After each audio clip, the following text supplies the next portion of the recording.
Good morning, praise the Lord. सबको सुप्रभात है। आज एक नया दिन, नई सुबह। क्यों करना आज नए दिन नई सुबह में हम अपने आप को परमेश्वर के सम्मुख समर्पित करें और उसके वचन के द्वारा नया प्रकाशन, गहराई में उसके वचन को जानने की कोशिश करें। आइए अपने स्वरों को झुकाएंगे और प्रार्थना में जाएंगे। प्रभु धन्यवाद देते हैं आज की सुबह के लिए, इस दिन के लिए, इस सुबह के लिए, इस अवसर के लिए। हम प्रभु आज तेरे सम्मुख आए हैं तुझको धन्य कहने के लिए, धन्यवाद का बलिदान चढ़ाने के लिए। आज तेरे चरणों में अपने आप को हम लाते हैं इसलिए कि हम तुझसे नया प्रकाशन पाने पाए। आज अपने संपूर्ण झुंड को प्रभु, संपूर्ण न्यू लाइफ के परिवार को तेरे हाथों में देते हैं। जैसे हम तेरे वचन पर चर्चा करते हैं, तेरे वचन को पढ़ते हैं, तेरे वचन पर मनन करते हैं, हमारी मदद कर कि हम वचन के द्वारा तेरी सच्चाई को जानने पाए, क्योंकि तेरा वचन इस बात की पुष्टि करता है जब तुम सच्चाई को जानोगे और सच्चाई तुम्हें आजाद कर देगी। धन्यवाद के साथ आज तेरे अनुग्रह को ग्रहण करते हैं। आदर, महिमा, प्रशंसा तुझको देते हैं। तेरे वचन को तेरे हाथ में देते हुए प्रभु आज धन्य कहते हैं तुझको कि आज तेरा वचन तेरी सामर्थ्य में लोगों को हृदय लग जाएगा और हम तेरी महिमा को देखेंगे यीशु मसीह के नाम में। आमेन, आमेन, आमेन। आज का जो अनुमान है, जो शीर्षक है, वो बहुत प्रचलित है, बहुत मुख्य है। हम उसकी आम बात करते हैं, लेकिन जब हम वचन के अनुसार बात करते हैं तो उसका अर्थ कुछ हमें अलग दिखने लगता है। तो आज का जो शीर्षक, जो अनुमान, जो थीम है, वो है सफलता और धन, सक्सेस एंड मनी। मैं नहीं समझता कि कोई भी ऐसा व्यक्ति मेरी नजर में आया हो अभी तक जिसको पैसे की इच्छा ना हो, पैसे का प्रलोभन ना हो, पैसे को रखने में उसको परेशानी होती हो। हम इस बात को देखें कि पैसा जीवन का पहिया जरूर है, लेकिन पैसा सब कुछ नहीं है। हम इसको बोलेंगे money is something but money is not everything. हम सफलता और धन दोनों के बारे में आज देखेंगे। तो आइए अपने पवित्र शास्त्र को खोलें। लूका रचित सुसमाचार के 12वें अध्याय में 13 से 21 आयत तक पढ़ेंगे पहले हम, और फिर हम सवोपदेशक 5वें अध्याय की 13वीं आयत पढ़ेंगे। ये दोनों वचनों को, लूका रचित सुसमाचार और सवोपदेशक को पढ़ेंगे, जो हमारे लिए नई रोशनी डालते हैं धन और सफलता के बारे में। फिर भीड़ में से एक ने उससे कहा, हे गुरु, मेरे भाई से कह कि पिता की संपत्ति मेरे साथ बांट ले। उसने उससे कहा, हे मनुष्य, किसने मुझे तुम्हारा न्यायी या बांटने वाला नियुक्त किया है? और उसने उनसे कहा, चौकस रहो और हर प्रकार के लोभ से अपने आप को बचाए रखो, क्योंकि किसी का जीवन उसकी संपत्ति की बहुतायत से नहीं होता। उसने उनसे एक दृष्टांत कहा, किसी धनवान की भूमि में बड़ी उपज हुई। तब वह अपने मन में विचार करने लगा, मैं क्या करूं, क्योंकि मेरे यहाँ जगह नहीं जहाँ अपनी उपज इत्यादि रखूं। और उसने कहा, मैं यह करूंगा, मैं अपनी बकरियां तोड़कर उनसे बड़ी बनाऊंगा और वहां अपना सब अन्न और संपत्ति रखूंगा और अपने प्राण से कहूंगा कि प्राण, तेरे पास बहुत वर्षों के लिए बहुत संपत्ति रखी है, चैन कर, खा पी, सुख से रह। परंतु परमेश्वर ने उससे कहा, हे मूर्ख, इसी रात तेरा प्राण तुझसे ले लिया जाएगा। तब जो कुछ तूने इकट्ठा किया है वह किसका होगा? ऐसे ही वह मनुष्य भी है जो अपने लिए धन बटोरता है, परंतु परमेश्वर की दृष्टि में धनी नहीं। मैंने धरती पर एक बड़ी बुरी बला देखी है, अर्थात वह धन जिसे उसके मालिक ने अपनी ही हानि के लिए रखा हो। आमेन, आमेन। यहाँ देख रहे हैं कि धन हमारी हानि कर सकता है। आज तक किसी ने सोचा तो नहीं मेरे हिसाब से। और लूका रचित सुसमाचार के 12वें अध्याय में बोल रहा है धन के लोभ से बचो। मैं कुछ स्थानों पर दुनियावी रवैये को दर्शाऊंगा और कुछ स्थानों पर जो प्रभु ने मुझको दर्शाया, हम आत्मिक रूप से भी वचन के अनुसार भी देखेंगे कि कैसे हम सफल जीवन जी सकते हैं, धन के साथ, धन के बगैर। धन और सफलता दोनों आज के युग में जरूरी हो चुके हैं। मैं दुनियावी रवैया पेश कर रहा हूं। हम इसके बगैर अपने आप को अधूरा महसूस करते हैं। क्या करते हैं? अधूरा महसूस करते हैं। यह सांसारिक भावना और सच है। सच मानो यह एक बहुत प्रचलित धोखा है, माना हुआ जाना हुआ धोखा है, लेकिन फिर भी हम इस धोखे में पड़ना चाहते हैं, जो इतना शक्तिशाली और सामर्थी है कि इसके लिए लोग अपने परिवार को, अपने स्वास्थ्य को और अपनी ईमानदारी को भी खतरे में डाल देते हैं। इसके कारण, इस धोखे के कारण कि पैसे से सब कुछ ठीक हो जाएगा।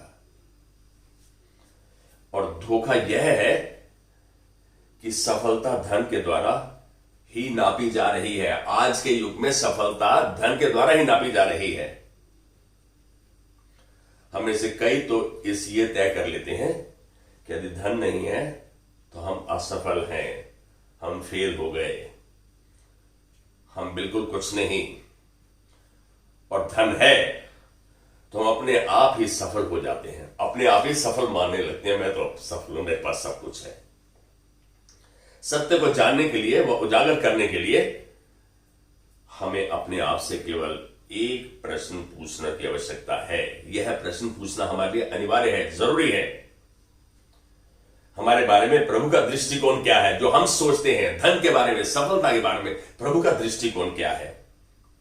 प्रभु का विचार क्या है? प्रभु देखता है कि हम में से कुछ लोग धन की मानो आराधना करते हो। सच बात है, दिवाली आ रही है, हम देखते हैं लक्ष्मी धन को बोल देते हैं और धन की आराधना हो रही होती है। लेकिन मैं इसको कहूंगा, खाली दिवाली ही नहीं, सारा साल आराधना करते हैं। दुकानदार को देखो, वो दुकान पे माथा टेकता, प्रभु आज धन दे, आज बिजनेस दे। ऐसी बातें हम अपने बिजनेस सर्कल में, सामाजिक सर्कल में, सामाजिक क्षेत्र में, सभी क्षेत्रों में देखते हैं। उनका जीवन धन ही की बातों के इर्द गिर्द घूमता रहता है, इसके धन ही की बातों में।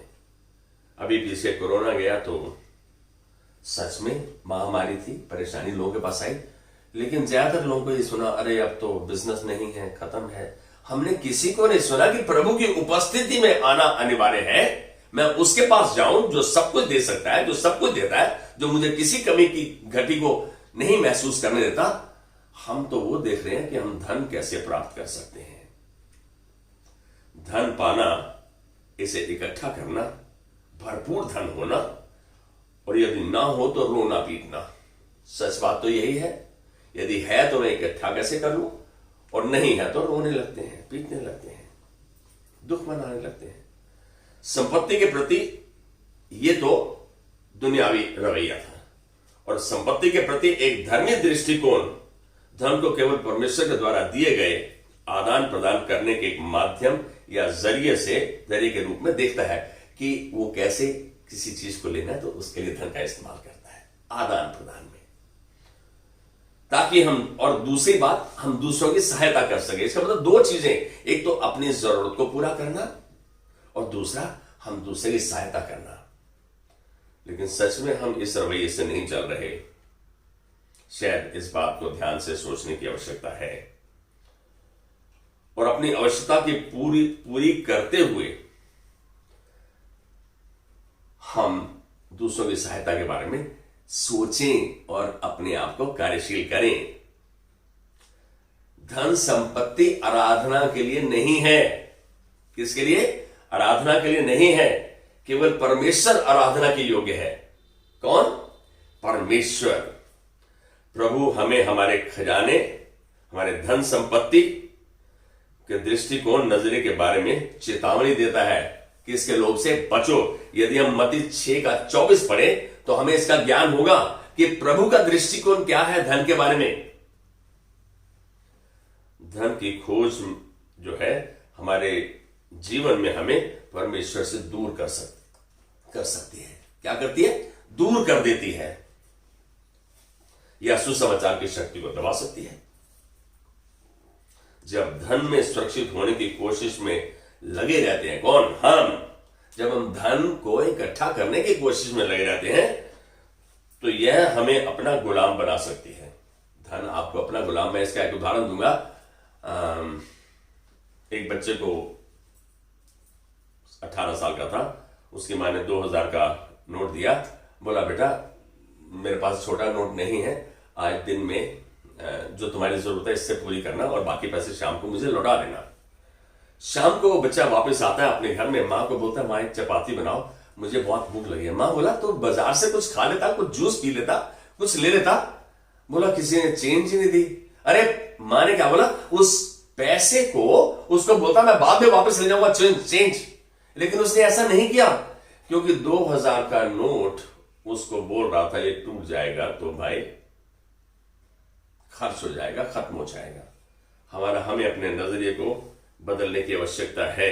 धन के बारे में हमने दुनियावी रूप से सोच दिया कि धन है तो सफल है और धन नहीं है तो हम कुछ नहीं। यह हमें अपना गुलाम बना सकती है, यह सुसमाचार की शक्ति को कम कर सकती है। प्रभु परमेश्वर अपने वचन के द्वारा ये कहता है कि वह हमारे जीवन का केंद्र है। प्रभु हमारी प्राथमिकता होनी चाहिए। केंद्र वो है, धन नहीं। धन हमारी हर जरूरत को पूरा नहीं कर सकता।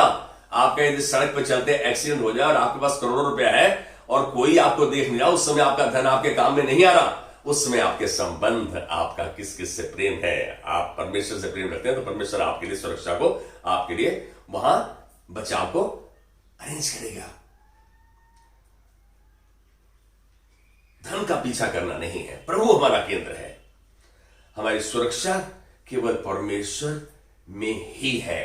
मत्ती 6:33 में क्या कहा? पहले मेरे धर्म और राज्य की खोज करो, फिर बाकी सब वस्तुएं तुम्हें दे दी जाएंगी। हम तो वस्तुओं के पीछे भाग रहे हैं, धन के पीछे भाग रहे हैं। सच बात है, क्या हम प्रभु के वचन को मान रहे हैं? क्या हम उस पर विश्वास कर रहे हैं? यदि खाली धन के पीछे भाग रहे हैं तो हम प्रभु कहना नहीं मान रहे। मत्ती 6:33 में हमसे आग्रह किया गया व चिताया गया कि हम खजाना पाने की इच्छा के लालच से स्वयं अपने आप को बचाएं। आज हमने अभी सुसमाचार में इसमें पढ़ा, लूका रचित सुसमाचार में 12वें अध्याय में, कि हम अपने आप को बचाए रखने की कोशिश करें। ऐसे कदम उठाएं कि हम धन द्वारा न चलाए जाएं, गुलाम नहीं हो जाए धन के। सच तो यही है कि हम में से किसी के पास भी धन के पीछे भागने के लालच या धन को प्राप्त करने को सफल मानने के लालच से बचने की क्षमता है। हमारे पास ताकत नहीं है। हम सब धन के पीछे, जैसे धन हमारे पास आने लगता है हम उसके पीछे पीछे हो लेते हैं। हमारे पास ऐसी सामर्थ्य नहीं है कि हम धन के लालच से बच सकें। इस संसार में हम सब इस बात से प्रभावित हैं, हम इस बात को माने, हमें इससे बचने की आवश्यकता है।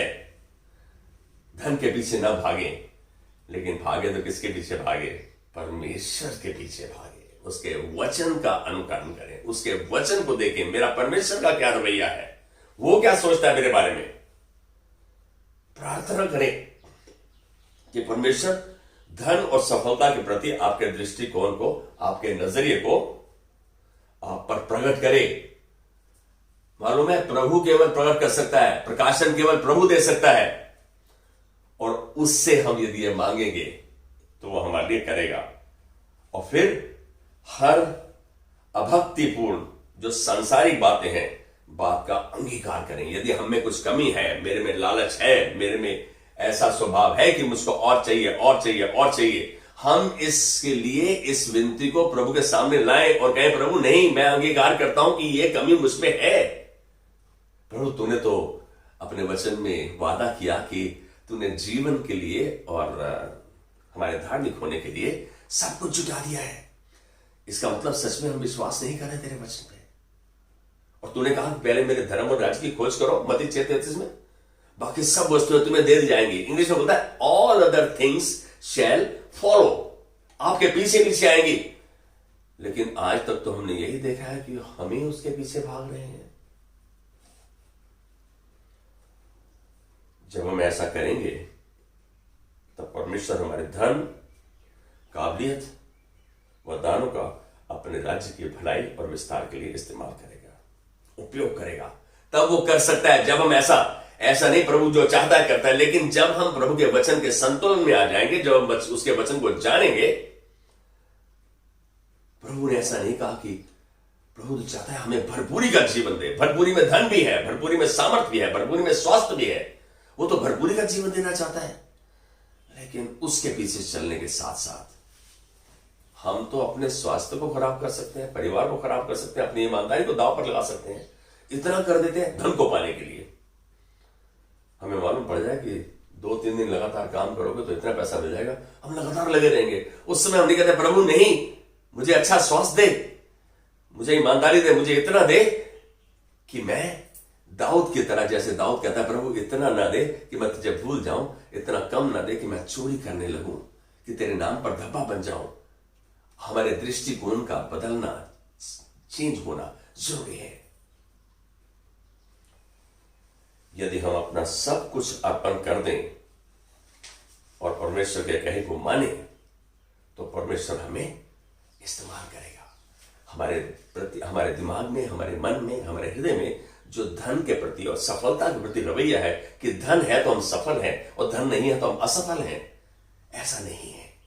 मैं कहूंगा कि क्या चीजें धन और सफलता को आपके पास आने में रोक सकती हैं।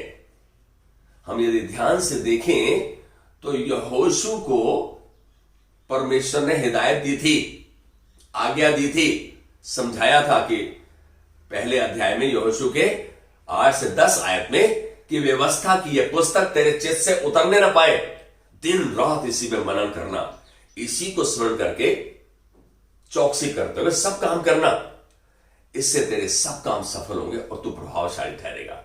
आपके पास धन होगा तो प्रभावशाली हो गया, आपके पास प्रभु का वचन है, प्रभु की सामर्थ्य, तो आप प्रभावशाली ठहरोगे। प्रभु ने कहा कि तू प्रभावशाली, फिर प्रभु ने यह हिदायत दी, हियाब बांधकर दृढ़ हो जा, भय ना खा, तेरा मन कच्चा ना हो। ये प्रभु ने इन चीजों को, आशीष को आने में ये चीजें रोकती हैं। भय ना खा, तेरा मन कच्चा ना हो। यहां हम देखते हैं डर, फियर, शक, डाउट और बहानेबाजी, ये हमारी आशीष को रोक सकते हैं। परमेश्वर की इच्छा है कि उसके जन, उसके बच्चे, उसके बेटे बेटियां भरपूरी का जीवन जिए, उनके पास सब कुछ हो। लेकिन परमेश्वर ने पहली प्राथमिकता हमको फिक्स करने के लिए, सेट करने के लिए कही कि हम उसके धर्म और राज्य की खोज करें। हम धन के लालच में ना पड़े, इससे उसके लिए सामर्थ्य मांगे। मालूम है स्वोपदेशक ने, जो एक सबसे बुद्धिमान व्यक्ति हम बाइबल में देखते हैं, सुलेमान, उसने क्या कहा, ये एक बुरी बला है, मैंने जो पृथ्वी पर देखी है, बुरी एक बला है। यदि इतने बुद्धिमान व्यक्ति जिसको परमेश्वर का बुद्धि और ज्ञान का दान प्राप्त हुआ, वो कह रहा है बला है, तो हम क्यों नहीं समझ पा रहे। आप देखो कि जो बहानेबाजी थी, आदम ने भी बहानेबाजी की। आदम को जब प्रभु ने पूछा, रे तेरे को मैंने बोला था, तूने ऐसा क्यों किया? आदम ने आज्ञा का उल्लंघन किया। आदम ने कहा, जी जो बीवी तूने मुझको दी उसने ऐसा कर दिया, उसने मेरे को खिला दिया। और बीवी से पूछा हवा से, तो हवा ने क्या कहा, वो सांप ने मुझको बहका दिया। तो एक दूसरे के ऊपर हम ब्लेम पास कर रहे हैं। हम उसकी जिम्मेदारी खुद नहीं ले रहे कि हम इसके लोभ में हैं। हम तो उस जो चीजें संसार में, उनके प्रलोभों में फंसे जा रहे हैं। आप देखो मूसा को, देखो मूसा ने क्या कहा, जब प्रभु ने उसको चुन लिया, फिर भी मूसा कह रहा है कि मैं बोलने में सक्षम नहीं हूं, हकलाता हूं। आज हमको डरने की आवश्यकता नहीं, हमको प्रभु के वचन पर शक करने की आवश्यकता नहीं। ये नहीं डर कि मैं इस लायक ही नहीं, मैं तो कर ही नहीं सकता, और शक ना करें कि प्रभु ने कहा पता नहीं वो मेरे लिए करेगा नहीं करेगा। ऐसा नहीं है। प्रभु का वचन आपके और मेरे लिए बिल्कुल वही है, सामर्थ्य है उद्धार तक के लिए। वो जिम्मेदारी लेता है। यदि हम उसके आज्ञाकारी रहेंगे तो हमारी हर जरूरत को पूरा करेगा। ये उसका आश्वासन है। उसका वायदा है, उसका प्रॉमिस है। क्या हम नहीं मांगे आज? हम धन भी चाहते हैं, सफर भी चाहते हैं प्रभु की उपस्थिति भी हो, तो प्रभु के वचन को प्राथमिकता देनी होगी। क्यों करना? अपने सरों को झुकाएं। जो ये चीजें हैं ये हमारे रास्ते में नहीं आने पाए, हम प्रभु के पीछे चलते हुए अपने आप को समर्पित करें। प्रभु आज धन्यवाद की भेंट चढ़ाते हैं कि धन और महिमा तेरी ओर से आती है, और तेरी ओर से तब आएगी जब हम तेरी उपस्थिति में बने रहेंगे। तूने इस वचन की पुष्टि की भजन संहिता 91 के 1 पे, जो परम प्रधान के छाए हुए स्थान में बैठा रहे वो सर्वशक्तिमान की छाया में ठिकाना पाएगा। प्रभु जो तेरी छाया में ठिकाना पाया हुआ है वो आशीषित है, वो आशीष का स्रोत बन जाता है। धन्यवाद देते हैं। आज हम प्रभु तुझसे इस लोभ में ना फंसने की आज उस सामर्थ्य को मांगते हैं कि हम तेरे वचन पर टिके रहें। हमें ये सामर्थ्य आज अपने संपूर्ण परिवार के लिए, अपने झुंड के लिए आज अपने आप को समर्पित करते हैं। पवित्र आत्मा हमारा नियंत्रण ले, हमारी मदद कर कि हम धन के लोभ से बचने पाए, लेकिन धन का इस्तेमाल करने पाए। हम जन से प्रेम करें और धन का इस्तेमाल करें, ना कि जन को इस्तेमाल करके धन से प्रेम करें। आज हम तेरे अनुग्रह अभिषेक चरण अगुवाई को ग्रहण करते हुए आदर महिमा प्रशंसा तुझको देते हैं कि तूने ये सामर्थ उंडेल दी है, तूने हमारी विनती को सुन लिया है। हम तेरी महिमा को देखेंगे और तेरी महिमा में चलेंगे, यीशु मसीह के नाम में। Amen, amen. God bless you. Have a wonderful day.